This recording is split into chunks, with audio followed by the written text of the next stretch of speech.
idea is go to school, get a job, work hard, save money, get out of debt, and invest for the long term in the stock market. See, why would you save money when they're printing trillions of dollars? The gap between the 1% and 99% is massive. You see, it's not just money. You have to step back and look at the bigger picture. So what do you do? In every one of us is a poor person. There's still a poor person inside me. There's also a middle-class person, and the middle-class persons want security. They want that steady paycheck. And there's a rich person. And they're all inside of us, except that it's not taught. You're taught to go to school, get a job, and get a paycheck. You're not taught how to get rich. If you read Rich Dad, Poor Dad, my rich dad refused to pay me. He said the paycheck was one of the most damaging things you could take in your life. He says the moment you take a paycheck, you're an employee, and that's the mindset. So my rich dad never paid me. He drove my poor dad, government employee, nuts. You got to pay people. You got to pay people. And Rich Dad was not saying that the paycheck was bad. He says you didn't want to be a slave to money. So as an entrepreneur, if Rich Dad folded, I just start another company. I don't need a paycheck. I don't need anybody to take care of me. If my government doesn't like me, I move to another country because they need entrepreneurs there. So the entrepreneur is not so much the business. The entrepreneur is really the mindset and the skill sets and the different set of rules. You see, I don't operate, small business does not operate in the same rules as big business. Entrepreneur is a mindset first, a skill set, and rules. And depending upon whether you're an employee or a small business, the rules are different. The mindsets are different. The skill sets are different. If you could say one thing to somebody who has never been an entrepreneur and they're thinking about making the leap of faith into becoming an entrepreneur, what could you tell them? Well, I'll just tell them the same thing that happened to me. My last paycheck, I still remember it clearly. It was one of the worst and the best days of my life. And I was in Puerto Rico. I was working for Xerox.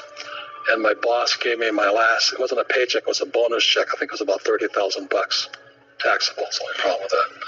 So I got this check and I went, holy mackerel. So I was excited, but I was also disturbed. And so this other guy comes up to me, his name was John. And John says to me, he says, you're going to be back. I said, why? He says, because you're going to fail. I looked at him and said, look, few expletive words, because that's what he did. He left Xerox, failed, and he came back. And I said, look, you failed and you came back, but I'm going to fail and I'm never coming back. And that's the attitude. Do you know what I mean? If you say, well, if I fail, I'll go back to mommy and daddy, then that's what you'll do. So if you fail, that's when I became an entrepreneur, because I had no money. I had no money for years. I didn't have a paycheck. But that's what my rich dad encouraged me to do. He says, when you don't have this paycheck, you get hungrier, smarter, and it's a test of your character. Will you become a crook? Will you become dishonest? Will you cheat and steal? Or will you become a better human being? So really, that's the benefit of becoming an entrepreneur, is you really find out who you are when you don't have anything. So you always have to look at the big picture. Too many people look at, well, what's going to happen to me? When you look at the big picture, you're also going to know that when something bad happens, something good's going to happen. But you got to prepare for whatever is coming. If you think next 20 years will be like the last 20 years, you're going to get creamed. When you and I go to the supermarket and we buy a carton of milk, we always check for the expiration date. But most people do not check for the expiration date on their brains.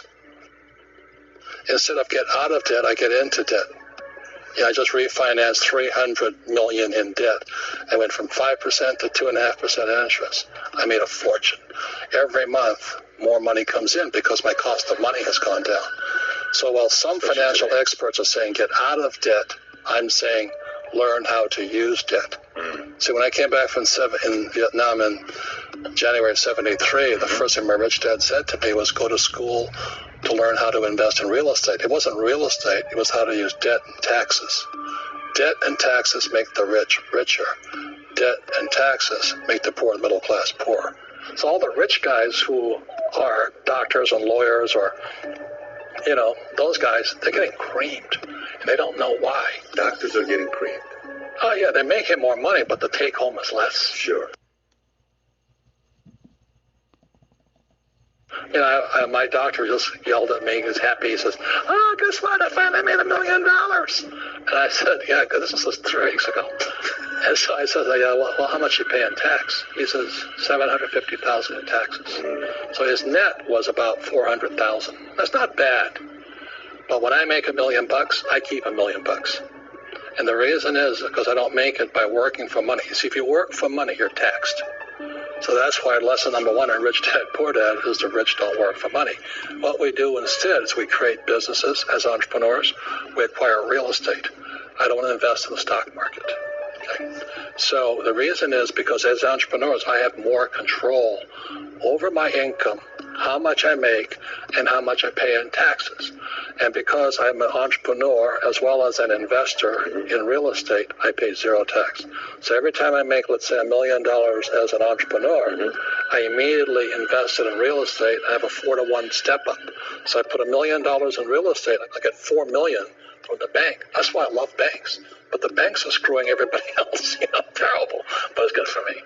That's why you say when you print, it's good for you, but when you print, it's bad for people that work for money. Because when you print, savers get creamed, and people who work for money get creamed. When they print, debtors get rich. You see, debt and taxes make the rich richer, and debt and taxes make the poor middle class poorer. When we have obsolete ideas, we get obsolete results. So what's happening for most people, the idea of going to school, getting a job, working hard, saving money, getting out of debt, buying your house because it's an asset, investing for the long term, is obsolete. The world has changed. The world changed in 1971 when President Nixon took us off the gold standard, and money became debt. What if we get rid of school? Then what would happen? Would it be better if we had no educational system at all? No, I'm saying education is more important before. It's just obsolete. There's Moore's Law which states information doubles every 18 months. In other words, everything's obsolete 18 months. So, and this is just a recent phenomenon. So when you come out of school, you're already obsolete. And that's why I'm the old guy. I meet my friends who went to Harvard. Say, I went to Harvard. I said, yeah, that was how long? 50 years ago? Today, the banks are charging you interest to save money. In other words, the banks don't want your money because they printed too much of it. And that's why there's this bubbles in stocks and bubbles in real estate and all this. People are dumping the cash because, as I said in here, savers are losers and cash is trash. And yet people want a high-paying job. Well, that's an obsolete idea.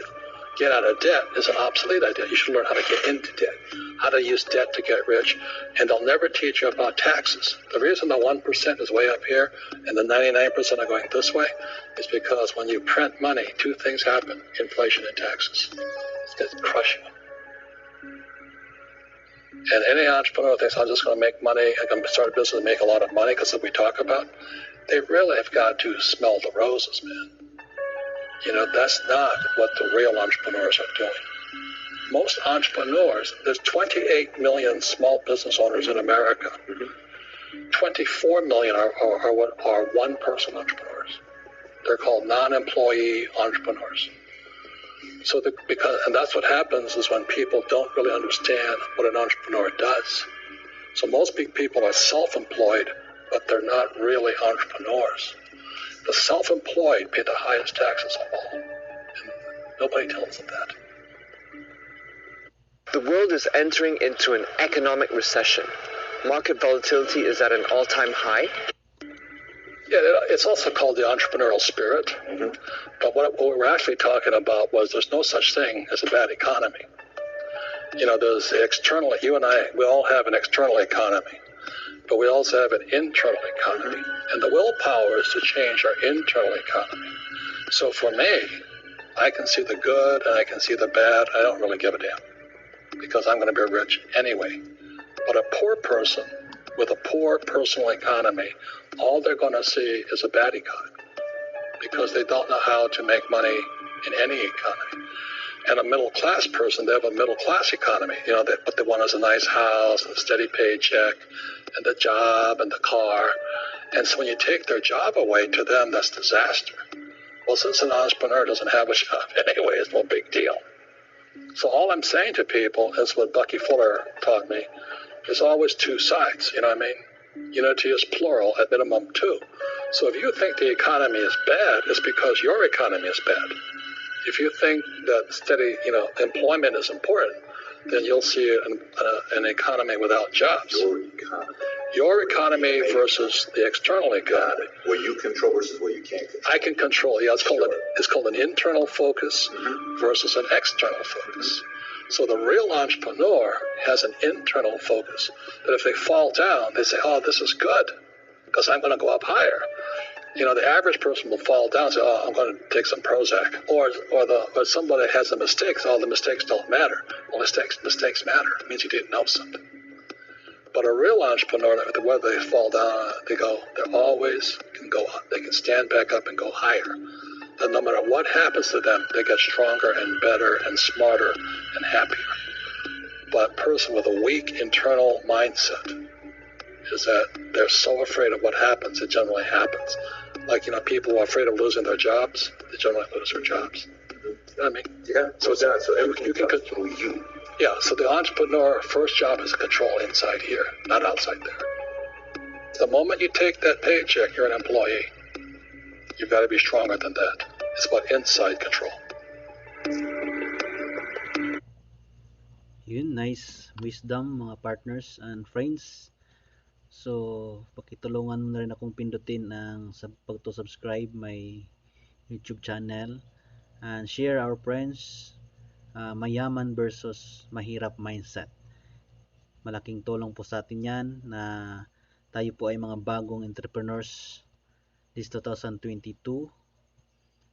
It's a good mindset to adapt sa mga sikreto ng mga billionaires people. So this is Coach Nielcabug, co-founder ng Teamsuccess Philippines. Thank you so much. Salamat sa Diyos sa inyo lahat.